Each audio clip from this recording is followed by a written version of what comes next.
Have you ever thought about what discipline really is? So often, we get it twisted. We think discipline is this harsh, aggressive thing. Like it's about punishing ourselves, hating comfort, or forcing ourselves into misery. But what if I told you that's not it at all? What if discipline is actually the most profound form of self-respect you can practice? Think about it. Discipline is self-respect made visible. It's the act of showing up for yourself. It's doing what you said you would do, long after that initial spark of motivation has faded. It's about honoring the commitments you make to the one person who is always with you, yourself. Here's something powerful to consider. Every single time you break a promise to yourself, you're chipping away at your own internal voice. You're telling yourself, my words don't matter. My goals aren't important. That voice, the one that's supposed to be your biggest cheerleader, gets a little quieter, a little weaker. But the opposite is also true. Every single time you keep a promise to yourself, no matter how small, you strengthen that voice. You build it up. That voice doesn't just stay a voice. It grows and solidifies until it becomes your identity. It becomes who you are. We talk a lot about confidence, don't we? People act like it is some magical trait you're either born with or you're not. But that's a complete myth. Confidence isn't a personality trait. Confidence is memory. It's a collection of evidence. It's the memory of all the times you showed up when it mattered. The memory of pushing through when it was hard.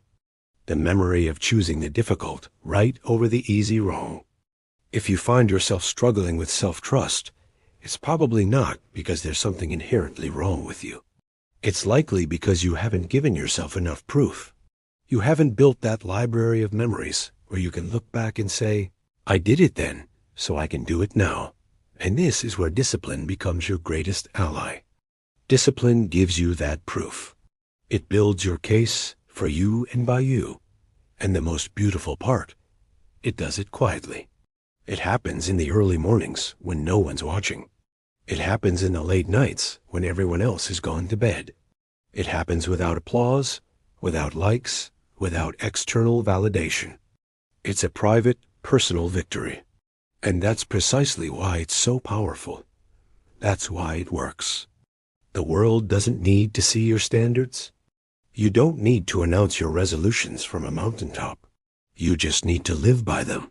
You are the only audience that matters in these moments. And when you consistently hold yourself to a higher standard, you don't just see it. You feel it. You feel it in your posture, in the way you carry yourself, in the decisions you make.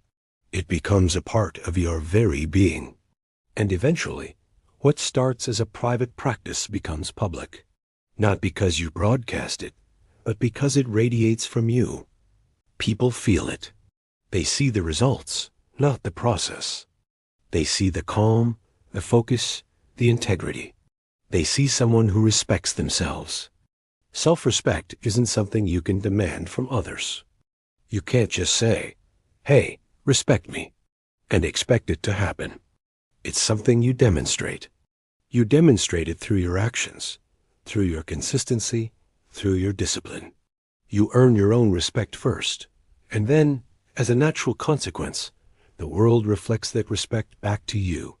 So, let's get real for a moment. Let's do a little self-reflection. What is one promise to yourself that you've been breaking repeatedly? Maybe it's waking up earlier, or eating healthier, or finishing that project you started. Be honest with yourself. Now, what is one single small action you could take today that would start to restore that trust with yourself? Just one. Not a giant leap, but a manageable step. Maybe it's putting your phone away an hour before bed, or going for a 10-minute walk, something you know you can do. And finally, I want you to imagine something. Who would you become if you kept that one promise to yourself, day after day? Who is that version of you? What do they look like? How do they feel? That person isn't a fantasy. They are waiting for you on the other side of your promises. They are waiting for you to show up.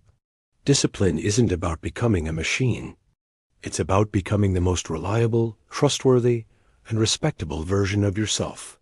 It's about building an identity you're proud of, brick by brick, promise by promise. Start today. Keep one promise. And feel your inner voice get just a little bit stronger. Thanks for watching. If this resonated with you, consider subscribing for more. See you next time.